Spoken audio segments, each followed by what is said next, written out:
Çıtayı çok yüksek. O yüzden hepinize teşekkür ediyorum. Ve bugünün anlamı benim her zaman her konuşmamda bitirdiğim gibi bitireyim. Değil mi Nilgün Hanım? Kesinlikle genel başkanım. Son cümle, ez cümle. Ne mutlu Türk'üm diyene! Ne mutlu Türk'üm diyene! Ne mutlu Türk'üm diyene! Ne mutlu Türk'üm diyene!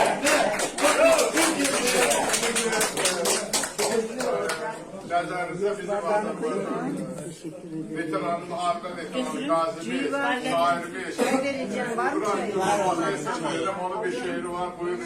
Türkoğlu, Manas, Korkut, Elkenagonuz alsamış. Türkoğlu Türk, göğüş günü yalandı. Bu ləkədən isə şəhid veribdir. Türkoğlu Türk, düşmən bağlı yalandı. Minillərdir gördüklərin tarihi.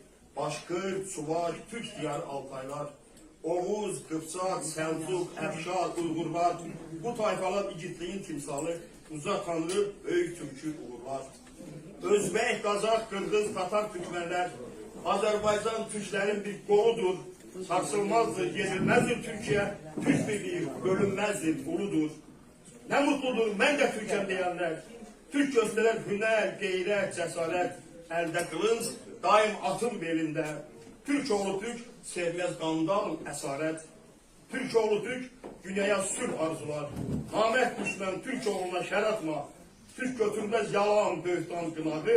Belin sınar, sən bozqurdu, oyatma, eşq olsun Türk dünyasına.